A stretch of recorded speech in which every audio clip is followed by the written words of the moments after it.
एक global study point की तरफ से सभी को नमस्कार, राधे राधे, हरे कृष्णा।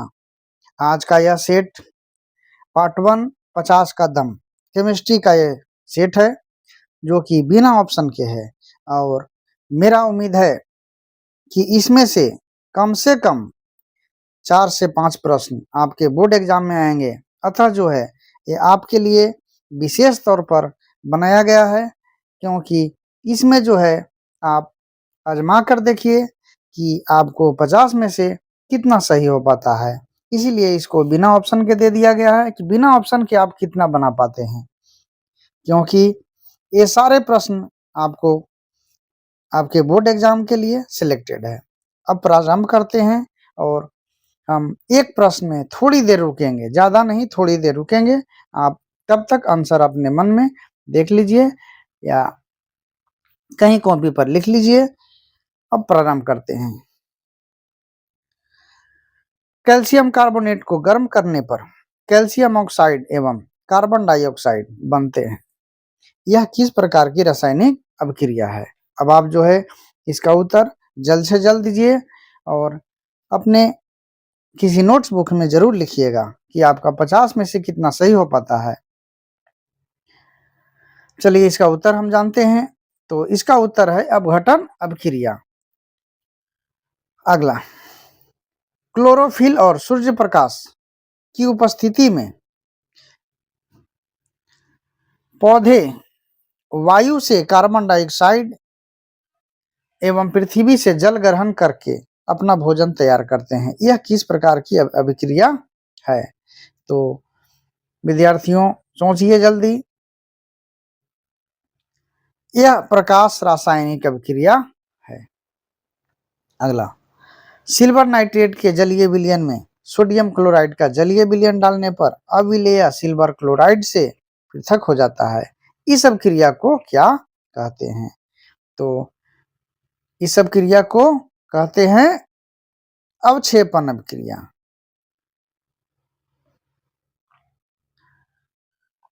सोडियम हाइड्रोक्साइड और हाइड्रोक्लोरिक अम्ल के बीच अभिक्रिया होने पर सोडियम क्लोराइड और जल बनते हैं। यह कौन सी अभिक्रिया है? तो विद्यार्थियों यह है उदासीनीकरण अभिक्रिया।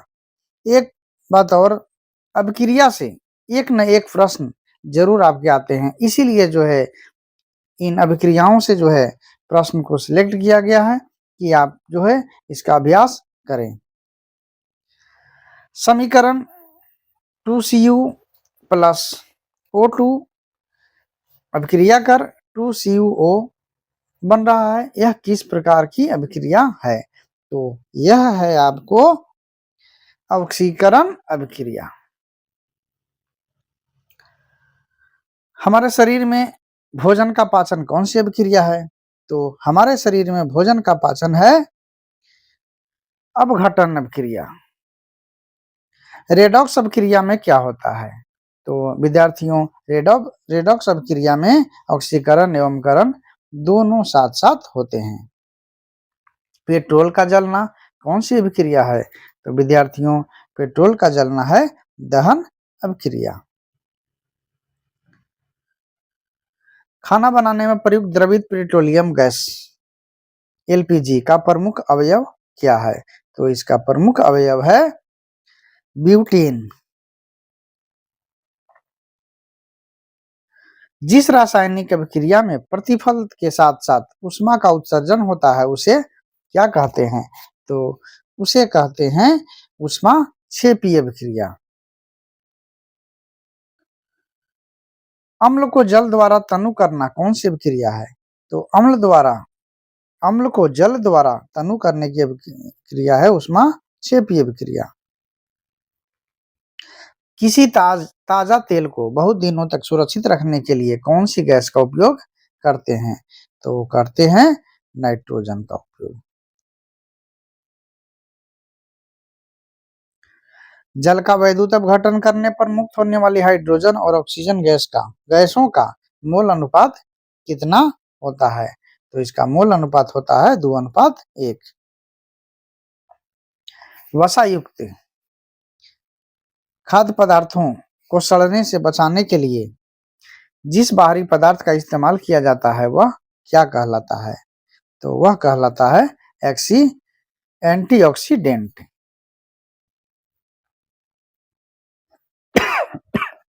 द्रवित पेट्रोलियम गैस का जलना कौन सी अभिक्रिया है? तो यह भी जो है एक दहन अभिक्रिया है। लोहा को जिंक से लेपित करने की क्रिया को क्या कहते हैं? तो इसे कहते हैं गैल्वेनीकरण। दिया गया समीकरण कौन सी अभिक्रिया है? यानी H2 प्लस Cl2 बन गया 2HCl, सॉरी 2HCl। अब यह जो है एक संयोजन अभिक्रिया है, या इसे कहते हैं एकल संयोजन अभिक्रिया। आपके ऑप्शन के आपके बोर्ड में जो ऑप्शन आएगा उस हिसाब से आप इसको टिक मार सकते हैं।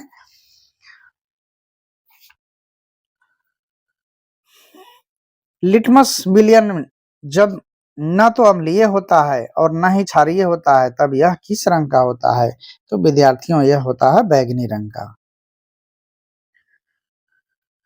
पीएच का सही परिभाषा क्या है? तो पीएच का सही परिभाषा है लॉग एच प्लस आयन, यानी किसी विलयन का पीएच मान उसमें उपस्थित हाइड्रोजन प्लस आयनों की सांद्रता के लघुगणक यानी लॉगरिथम का ऋणात्मक मान होता है, यानी माइनस लॉग एच प्लस। एक विलयन जो नीले लिटमस को लाल कर देता है तो उसका पीएच मान कितना हो सकता है? यानी नीले लिटमस को लाल करता है तो आप समझ लीजिए कि वह क्या है? तो अम्ल है, और अम्ल का मान हो जाता है 7 से कम। नींबू के खट्टा स्वाद को खत्म करने के लिए किस पीएच मान का उपयोग सबसे अधिक उपयुक्त है? तो यह जो है 8 से अधिक, यानी वे पदार्थ जिसका पीएच मान 8 से अधिक हो तो वह जो है उपयुक्त हो सकता है। सोडियम सल्फेट का जलीय विलयन कैसा होगा? तो सोडियम सल्फेट का जलीय विलयन होगा उदासीन। पीएच मान 1 क्या दर्शाता है? तो पीएच मान 1 जो है दर्शाता है उच्च अम्लीयता को।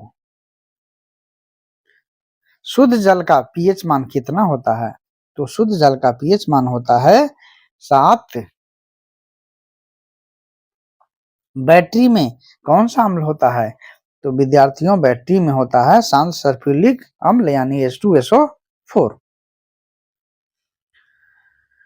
फिर पूछ रहा है इमली में कौन सा अम्ल होता है? विद्यार्थियों एक बात और, अम्ल से संबंधित मेरा पूर्व में वीडियो एक लोड हो चुका है जिसका लिंक जो है इसी के डिस्क्रिप्शन बॉक्स में दिया जा चुका है, आप उसे अवश्य देख लीजिएगा। जो भी विद्यार्थी अम्ल का किसमें कौन सा अम्ल होता है उसके लिए हम स्पेशल एक वीडियो बनाए हैं, उस वीडियो को अवश्य देखिएगा, क्योंकि वह वीडियो भी आपको जो है बहुत फायदेमंद होगा, क्योंकि एक न एक प्रश्न जो है इससे जरूर आएंगे। तो कंफर्म आप रखिए कि यह प्रश्न तो जरूर है कि अम्ल से संबंधित एक प्रश्न, यानी अम्ल का वीडियो अवश्य देखिएगा। तो आइए इमली में जानते हैं। तो इमली में कौन सा अम्ल होता है? तो इमली में होता है टार्टरिक अम्ल। टमाटर में कौन सा अम्ल होता है? तो टमाटर में होता है ऑक्जेलिक अम्ल। जल में खारापन अस्थाई खारापन को दूर करने के लिए किसका प्रयोग किया जाता है? तो इसका प्रयोग किया जाता है क्या? Na2CO3 सोडियम कार्बोनेट, जिसे वाशिंग सोडा या वाशिंग सोडा, सोडा एस या सोडा क्रिस्टल के नाम से भी जाना जाता है। रासायनिक सूचक लिटमस को किस पौधे से प्राप्त किया जाता है? तो इसे किया जाता है किससे? लाइकेन के पौधे से। और यह जो है लाइकेन का पौधा जो है थेलोफाइटा वर्ग का एक पौधा है। नींबू रस का पीएच मान कितना होता है? तो नींबू रस का पीएच मान होता है 2.5। हमारे शरीर की मांसपेशियों में दर्द, थकान और कड़ापन का मौजूद होना किस अम्ल के कारण होता है? तो विद्यार्थियों, जब हमारे शरीर में लैक्टिक अम्ल हो जाता है, यानी जब ऑक्सीजन की आपूर्ति कम होती है तो शरीर में ऊर्जा की आवश्यकता अधिक होती है, तो लैक्टिक अम्ल बनना प्रारंभ होता है और इसी के कारण हमें थकान का अनुभव होने लगता है, यानी लैक्टिक अम्ल के कारण। वे अम्ल जो जल में घुलकर सिर्फ आंशिक रूप से ही आयनित होते हैं, क्या कहलाते हैं? तो दुर्बल अम्ल कहलाते हैं। और दुर्बल अम्ल का उदाहरण कौन कौन है? कार्बनिक अम्ल H2CO3, एसिटिक अम्ल CH3COOH आदि जो है, यह जो है दुर्बल अम्ल के उदाहरण है। एसिटिक सॉरी एंटीसेप्टिक एंटीसेप्टिक है यहाँ। एंटीसेप्टिक में किस अम्ल का उपयोग किया जाता है?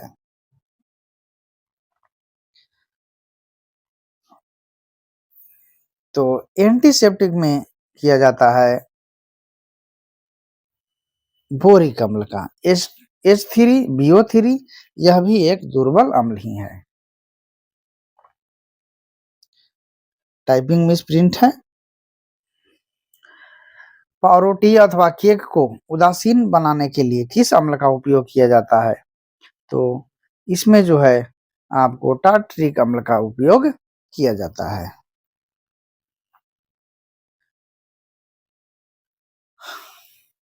इनो लवण किसका मिश्रण है? तो इनो लवण जो है सोडियम बाइकार्बोनेट तथा साइट्रिक अम्ल का है। अम्ल तथा भस्म के जलीय विलयन विद्युत के क्या होते हैं? तो अम्ल तथा भस्म के जलीय विलयन विद्युत के सुचालक होते हैं। किन धातुओं को किरोसिन में डुबाकर रखते हैं? तो किरोसिन में डुबाकर रखते हैं किनको? सोडियम और पोटेशियम दोनों को। सोना, प्लेटिनम और चांदी में किस धातु का वायु पर प्रभाव नहीं पड़ता है? क्या करा? सोना, प्लेटिनम और चांदी, ये तीनों में जो है किस धातु का वायु पर प्रभाव नहीं पड़ता है? तो विद्यार्थियों, इनमें से किसी का भी वायु पर प्रभाव नहीं पड़ता है। कौन सी धातु अम्लराज में घुलता है? तो सोना अम्लराज में घुलता है। वह परमाणु जो अपने संयोजी इलेक्ट्रॉन का त्याग आसानी से कर देता है, क्या कहलाता है? तो वह कहलाता है विद्युत धनात्मक। पीतल किसका उदाहरण है? तो पीतल है आपको मिश्र धातु का उदाहरण। धातुओं में खाली स्थान विद्युत का सबसे मंद चालक होता है, तो धातुओं में विद्युत का सबसे मंद चालक होता है लेड। सोडियम और पोटेशियम किस प्रकार की धातुएं हैं, यानी अम्ल या क्षार कहा जा रहा है? तो ये दोनों जो है क्षार हैं। धातुओं के ऑक्साइड प्रायः कैसे होते हैं? तो धातुओं के ऑक्साइड क्या होते हैं? भास्मिक होते हैं। किस विधि द्वारा अशुद्ध तांबे को शुद्ध तांबा में परिवर्तित किया जाता है? तो यह जो है वैद्युत अपघटन विधि। जिस अयस्क में उसके कण उसमें उपस्थित अपद्रव्यों से भारी होते हैं, उसे किस विधि द्वारा सांद्रित किया जाता है? तो विद्यार्थियों, उसे किया जाता है गुरुत्व पृथक्करण विधि द्वारा। इलेक्ट्रॉनिक विन्यास 285 के तत्व क्या नाम है? तो विद्यार्थियों, इलेक्ट्रॉनिक विन्यास 285 यानी 8 2 10 15, तो 15 जो है किसका है? तो 15 जो है फास्फोरस का है। यह एक धातु है जो आवर्त सारणी के तीसरे आवर्त के पी ब्लॉक के वर्ग 15 के 5a में मौजूद है। कोबाल्ट की प्रकृति कैसी होती है? तो कोबाल्ट की प्रकृति होगी कैसी? तो उदासीन, और यह आंतरिक रूप से बहुत कठोर और सख्त होता है। इसकी परमाणु संख्या कितनी होती है? 27, और यह आवर्त सारणी के चौथे आवर्त के डी ब्लॉक के वर्ग 9 के 8b में मौजूद है। किसी परमाणु के धन आयन में परिवर्तित हो जाने पर तत्व की परमाणु संख्या में क्या परिवर्तन होता है? तो धन आयन में परिवर्तित हो जाने पर तो वह जो है क्या होता है? अपरिवर्तित रहता है। अयस्क में उपस्थित अपद्रव्य क्या कहलाते हैं? तो विद्यार्थियों, यह हमारा जो है अंतिम प्रश्न है और इसका उत्तर तो जानेंगे ही। आप खुद से अब आकलन कर लीजिए कि आपके कितने प्रश्न का उत्तर सही हो पाया। तो इसका उत्तर जानते हैं, तो इसका उत्तर है गैंग। अयस्क में उपस्थित अपद्रव्य गैंग कहलाते हैं। और इसी के साथ जो है हमारा आज का जो है यह महत्वपूर्ण प्रश्नों का संग्रह समाप्त होता है। और कमेंट्स बॉक्स में अवश्य लिखिएगा कि किनका किनका कितना कितना सही हो पाया। और वीडियो अंत तक देखने के लिए बहुत बहुत धन्यवाद।